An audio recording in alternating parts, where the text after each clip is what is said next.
Welcome to Poughkeepsie Farm Project, where we grow over 200,000 pounds of produce a year for our community.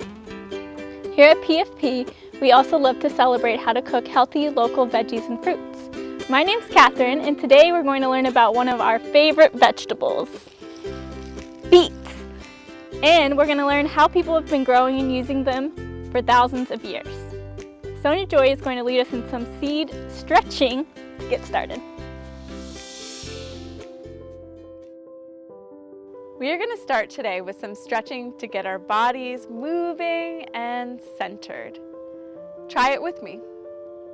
Start as a tiny seed. You're going to curl your body up, pretend you're a tiny seed. And what does the seed do first? It sends out its first shoot.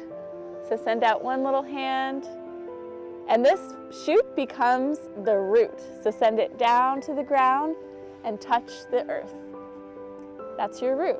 Now your second shoot comes out and it becomes your first stem. Stand up tall, tall, tall like your stem and send out some leaves. Wiggle your leaves in the air. Feel the wind. So as the leaves stretch up and out toward the sun, at the end of each stem grows a flower. So wiggle your flowers in the sunlight. Stretch your fingers up and the flowers become the fruit. And the fruit grows and grows and grows, and as it gets bigger and bigger and bigger, it gets heavier and heavier and heavier, and it falls all the way down to the ground and drops what? A tiny seed. That's right, to curl up into your seed again. Great job. Thanks for stretching with me. I feel a little more relaxed. I hope you do too. Kathryn is now going to teach us more about the parts of plants, especially the roots. Now friends, Sonia Joy just showed us some plant parts. Do you think you can name a root vegetable that you've eaten before? That's right, if you've ever had a carrot or a beet, you have eaten the root of a plant. These roots grow underground and get bigger as the plant grows larger. We are going to see two ways you can grow a plant to enjoy its different plant parts.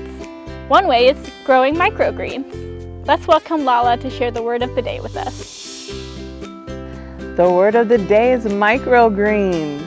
Microgreens are the shoots of vegetables that are harvested just as the plant starts to emerge.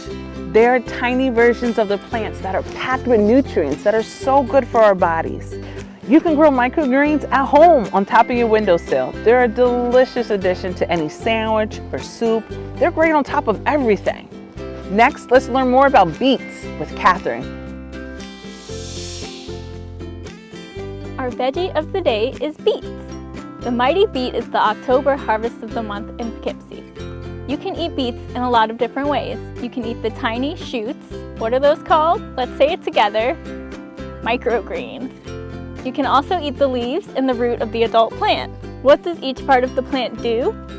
The root takes the nutrition and water from the soil. The stem carries that energy up to the leaves. Leaves are green because that is where the plants have special cells that turn sunlight into energy. These beets will eventually create flowers, fruits called seed pods, and seeds to complete their life cycle. All plants and dishes we prepare with them tell a story. Beets were likely the descendant of this funky plant called the sea beet. Ancient Greeks grew beets for the leaves, and Roman farmers grew them for the sweet roots. Even though beets are now eaten all over the world, they still like to grow in sandy soil, like the original sea beet. At Poughkeepsie Farm Project, we always like to make tasty dishes with our vegetables. Our beet recipe is called Beet Thoran. Thoran is a word for a vegetable stir-fry which comes from Kerala, India. To season the thoran, add some curry powder for a wonderful flavor. Have you ever tasted a curry? Curries are usually a mixture of spices used to season fish, meat, or vegetables. From India, delicious curry traveled all over the world. People in Jamaica, Japan, and South Africa all make curries with foods that are found locally in their own special spice blends. Today, we're going to find out how to grow the microgreens yourself at home or at school. Let's think about the things plants need to survive. Can you name one? That's right. They need soil for nutrients, water, air, and a warm and sunny space. That's what we're going to give them. We like to use one of these soil fiber packets made of coconut shells, but you can also use soil in a pot. If you use the fiber packet, add 2 cups of water and watch the soil expand. So then what's next? We just need the seeds for the plants that you want to grow, and you'll need a way to make sure they stay watered.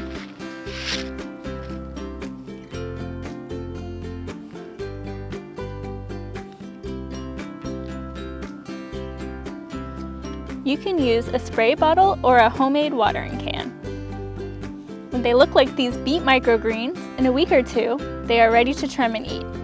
Those are the microgreens or the baby plant. Now, let's take a nature moment in the garden with Katana. If you've ever been to a garden or a farm, you've probably seen a lot of bugs. We love insects because they help our plants complete their life cycle by being pollinators. Pollinators are insects like bees, butterflies, moths, and ladybugs. That means they bring pollen from one flower to another. When those flowers get pollinated, they develop into fruits like tomatoes, pumpkins, or in this case, broccoli seed pods. Most of the food that we eat were created by pollinators.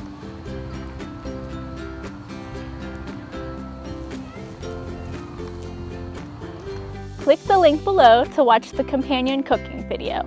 In the cooking video, you will learn how to make Beet Thoran, an Indian root veggie stir fry. Children will need an adult to help make this tasty recipe. There are a lot of other great cooking and gardening videos on the PFP YouTube. Take a look. Thanks for joining us here at Poughkeepsie Farm Project. If you liked this video, subscribe to our channel and hit the thumbs up. Until next time, take care of yourselves, your plants, and each other.